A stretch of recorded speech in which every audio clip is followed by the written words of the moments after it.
Hiya folks, welcome back. It's Will here, back again. I'm going to be breaking down the TUF 2022 finale between Frankie, Edgar and Chad Mendes. I have my UFC Fight Night 80 Namajunas versus Van Zandt picks out, so if you haven't seen that already, please go and watch.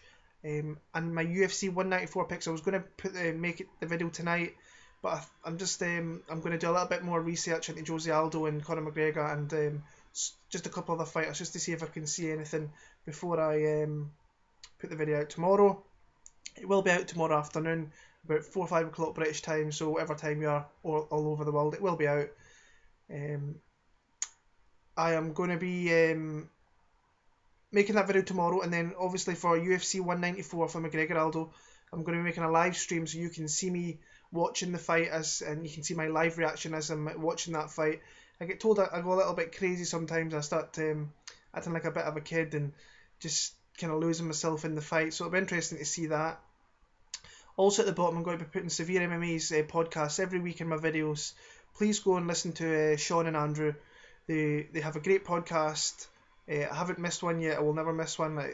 Great hijinks, get a good laugh out of it. And they talk about some great topics in MMA.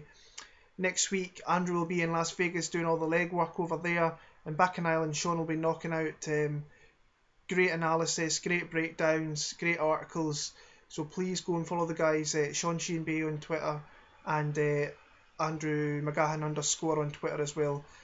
Just go and follow Severe MMA as a whole, because they're just a great website and they do a lot of great work. So that will be next week. I'll add that down in there. But I'm going to get into this fight here, the TUF finale. A couple of fights on there that would grace any card the UFC would ever have. Only got the 7 fights. We'll probably have another 2 or 3 added after the show ends next week.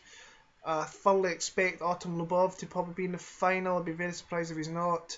And maybe Saul Rogers is another guy, so that could be a potential final and a rematch of those two guys had a few years ago. But we'll wait and see how the show goes. We're going to start off in the heavyweight division. We're going to start with Gabriel Gonzaga against Konstantin Erokhin.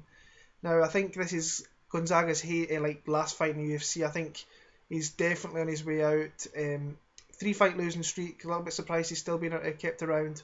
It's definitely a winnable fight here against Erokhin, but he's lost his last 3 fights.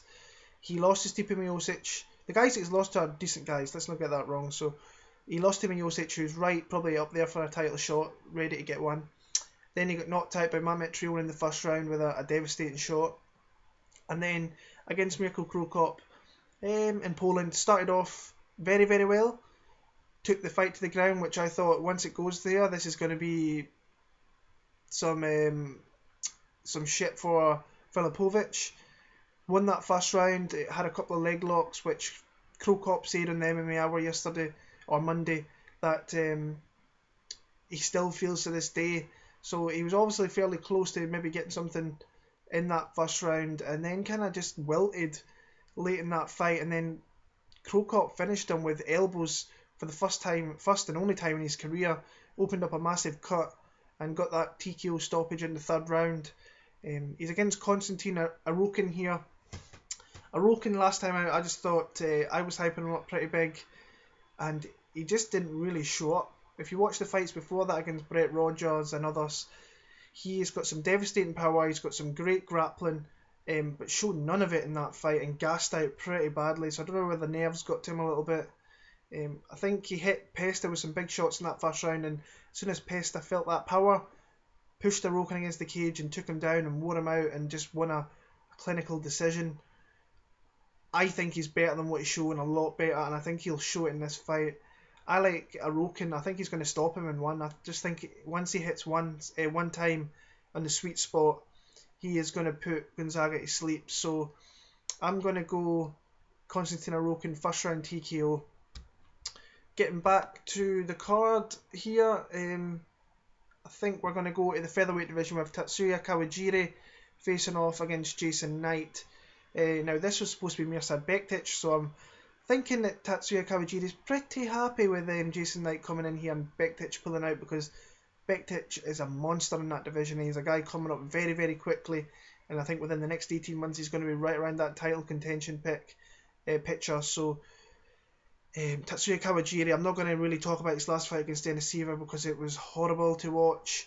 His grappling won him the fight. His top game is pretty impressive. He's a guy that's been around a hell of a long time, but his top game is so stifling. He's such a spoiler when it goes down there, hits you with shots, and he's just so tough to get off you.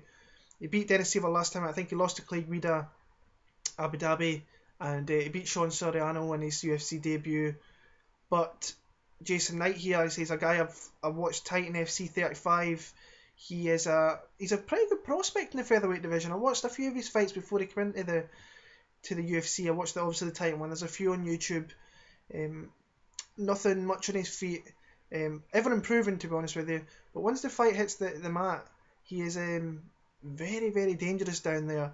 He looks for submissions. He's very seamless in his transitions, and he's forever looking for an arm or a neck. 12-2 record. I think about 8 of his wins are by submission. So he is very good down there. But Tatsuya Kawajiri is a totally different grappler to probably anybody's ever faced in MMA. In fact, it will be, because I know what Kawajiri's style's like. I just think that Kawajiri's a little bit too more experienced for Jason Knight. We saw in this Soriano fight, kind of young versus old fighter, that he just had the experience to really win the fight, caught a submission, which I think he can do in this fight, but I think Knight's got enough submission skills to kind of fend him off. But I like Kawajiri, unanimous decision. Flyweight division, we have Justin Scoggins against Joby Sanchez. Interesting fight, both young guys in this division. Justin Scoggins came into the UFC, had a couple of really nice wins. Richie Vasilik was one that I remember. And then went on a losing streak. He lost to Dustin Ortiz and John Moraga, which are two good guys in that division. So for a fighter so young, he probably learned quite a lot from that one. Rebounded with a nice win over Josh Sampo.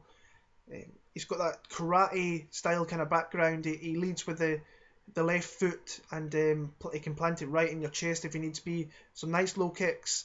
Dangerous when he goes to the ground. But I think this fight's going to be mostly contested on the feet. I think if anybody's going to want to take this to the ground, it is going to be Justin Scoggins. Coming off, say, that win over Sampo, Sampo's a good wrestler, and he managed to take Sampo down in that fight. Joby Sanchez, on the other hand, he won his last fight in Boston against Tateki Matsuda. Before that, he lost his UFC debut to Wilson Heiss, but he did drop Heiss in that fight, and he has got some nice high kicks, some very good footwork, very fast in and out on the feet, and he angles off pretty well too. So watch him to lead with the left high kick followed up with a right hook, a right low kick, sorry, with a right hook. It's a nice combo, and he also uses the high kick very well. Very good takedown defense. He scrambles very well. He will, if you get him down, he gets back to his feet fairly quickly. The way I see this fight going is just a little bit back and forward on the feet. I think that probably Sanchez has more power on the feet, more power on the feet, yeah, and he can really hurt Scoggins. But Scoggins' technique and his speed is probably a little bit quicker than Sanchez, and I think he's going to get off quicker than Sanchez, and that's why I think he will win a unanimous decision victory. If I see a finish in this one, I see it more towards Justin Scoggins, but it's a close fight. Moving on to the welterweight division, we have Ryan LaFlare against Mike Pierce. Ryan LaFlare, talking of spoilers, this guy's a spoiler. He won his first 4 fights in the UFC, beat Santiago Ponzinibbio, Ben Alloway, John Howard was one, and I can't remember the other one who it was off the top of my head. Court McGee, I think that's who it was, and all by decision. And then faced Damian Maia last time out. Damian Maia just was too good for Ryan LaFlare, and beat him there and got the unanimous decision. Took him to the ground, and just kind of had his way with him on the ground without really doing too much damage, and won the fight. Mike Pierce, on the other hand, never been his biggest fan, but it's great to see him back, because fucking Husamar Palhares, he took 2 years off this guy's career, which is pretty shit. He fought in October 2013, and Palhares is just a piece of shit. Great fighter to watch, but don't do that to fighters, especially fellow fighters like that. But the guy has a wrestling credential background. I think he was actually meant to come back, but he broke his hand, so injuries are playing a part in this guy, which is always something to keep an eye on. But he has the wrestling background. He has some big power as well. He can uncork shots and knock you out at any second. But Ryan LaFlare is just too good. He's just too good at getting you down there and just winning on points. I thoroughly expect him to do that. I think Pierce can get back to his feet, but I can see LaFlare getting him to the ground and just doing enough to eat this one out. So Unanimous decision victory for Ryan LaFlare. In fact, I'm going to go a split for Ryan LaFlare, but I can see Pierce could easily win this fight. Depends how good he looks coming back, but I'm more confident picking Ryan LaFlare. Lightweight division, we have Joe Lauzon against Evan Dunham. I got to see Dunham's last fight in the UFC. I thought he had a great game plan. I thought it was going to be the fight with Ross Pearson in Glasgow. I thought it was really going to be a fight where it was going to be contested on the feet, and he went completely the other way. Ross Pearson thought the exact same as I did and took him down and just totally dominated him down there. And it's just his entries into those takedowns were pretty good. Now, Ross Pearson has got taken down before, does get back to his feet quite well. He can be a good scramble when he wants to be, but Dunham's control was very, very good. It was just a spoiler fight, won the fight, and looked very, very good doing so as well. Before that, he beat Rodrigo Dam, where he kind of beat him up in the feet a little bit, and then won that fight as well. Joe Lauzon coming into this fight, coming off that stoppage against Takanori Gomi, he just really hurt Gomi with thunderous shots in the bottom with ground and pound. I think there's a closer fight. I see everybody picking Joe Lauzon. Dunham's not a bad fighter whatsoever. He's quite smart, but I think that Joe Lauzon has the more tools. He's faced the higher quality of opposition recently. I think Rodrigo Dam from Ala Quinta. I mean, there's big disparities there. So I like Joe Lauzon. I think he might catch a submission in this one as well. So I'm going to go, and I think he might get another bonus as well. So it's going to be Joe Lauzon for me via second round submission.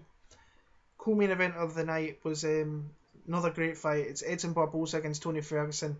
Was supposed to be Khabib Nurmagomedov. Poor guy's pulled out. He had another injury, but this is a great fight.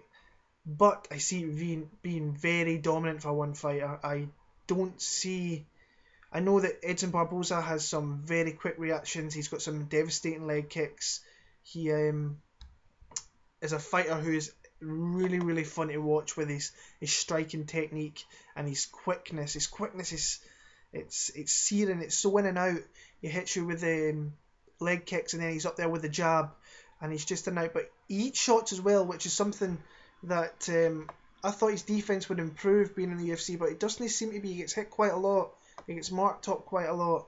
But he is coming off a really nice win over Paul Felder. That fight was fucking balls, man. It was balls to the walls. It was so good. There was a lot of striking technique, a lot of hard shots landed, and rightfully so, he got the decision victory there. Lost before that down in Brazil against Michael Johnson, who was actually faster than Barboza, which was a little bit of a surprise. Beat Bobby Green, great win. Beat Evan Dunham before that. But Tony Ferguson is the guy that a lot of people need to watch out, along I think with Ala Quinta in that lightweight division where you really have to keep an eye on. He's coming along a long way in the last kind of year. You can see he's very deadly everywhere the fight goes. He's very creative. I mean, last time out against Josh Thompson, he looked like he was getting taken down and kind of rolled out with a front roll, which you don't really see. And his foot was getting caught. Thompson was catching him, and he would just kind of roll out, and it was quite fun to see. But say in the last few fights, I mean, Gleison Tibau, not many people stopped that guy. Stopped him in the first round at UFC 184. Then he completely dominated a very tough veteran in Josh Thompson. Before that, he submitted Abel Trujillo. I just think he's too well versed for Edson Barboza, and I think he could submit Edson Barboza. I think he can take him to the ground, pound him a little bit, and then he can catch a submission once Barboza gives it to him. So I'm going to go a second round. In fact, I'm going to go second round submission for Edson for Tony El Cucuy Ferguson. The main event of the card is a fantastic fight. Such a good fight. Frankie the Answer Edgar against Chad Money Mendes.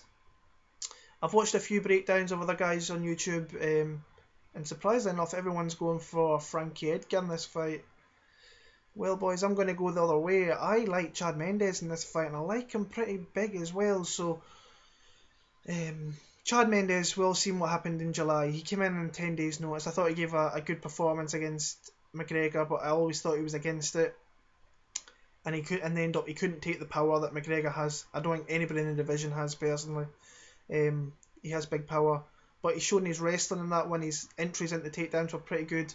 I don't know whether that's good for Mendes or it was just like McGregor's pretty bad takedown defense. But in that fight, he landed some massive shots that he's put other fighters away in that one, and McGregor still stood there, and that shows you the dexterity of his chin, and that's a thing that not many people have. Listen, McGregor has the chin and he has the power in that division. If you have the best chin and the best power in that division, you're probably going to have that strap around your waist. He has the rest. I was breaking this down like I usually do, like wrestling, striking, speed, cardio, and it is very close. But when you look at all it together, I think wrestling, they might negate each other, these two here. I think Mendes just has the better wrestling. Whether he shows it or not is another thing. He has the more power in his strikes. Speed, I think Frankie edges, but it's very close. Cardio, you have to give to Frankie Edgar. He never stops. But Mendes is no slouch. He's got a full training camp here. He's gonna have a good gas tank as well. We've seen in the Aldo fight that he went 5 rounds and he delivered big shots in those rounds. The Gray Maynard fight still kind of puts me off with Frankie Edgar. I think that if he takes a good shot, he goes down. But he has got the heart, the biggest heart in the UFC, and he survives every time. I just feel that Chad Mendes is going to catch him with this one. Even since the fight was made, I was picking Chad Mendes. I just feel more confident. I was going back and forward, but I feel more confident with Chad Mendes. And I think he could TKO Frankie Edgar late in the fight. So I'm going to go a 4th round TKO. If not, I can see being a very close 48-47 decision for Chad Money Mendes. But that's going to be my pick. Is going to be Chad Mendes. So that's going to be my picks for the TUF 22 finale. I will probably make another video next week with the fights that have been added. And my UFC 194 picks will be out tomorrow. So please go and watch them when they come out, and share and like and comment if you can. Get out there. And please just comment. I want to know who you think. Is it going to be Aldo? Is it going to be McGregor? Because I like both guys a lot, and I've been going back and forth, but I can't go against McGregor. I just can't do it right now. So that is my that will be my picks for UFC 194. In fact, I'm thinking about it now. Just Aldo and Mendes. I'm thinking Aldo as well. So it's just I'm gonna have to do a little bit more tape work on that. But that's my picks. Come follow me on Twitter, WillMartin7MMA. Help me out with the video and get it out there for other people to see, and I appreciate you for watching. Thank you very much, and I will see you all soon.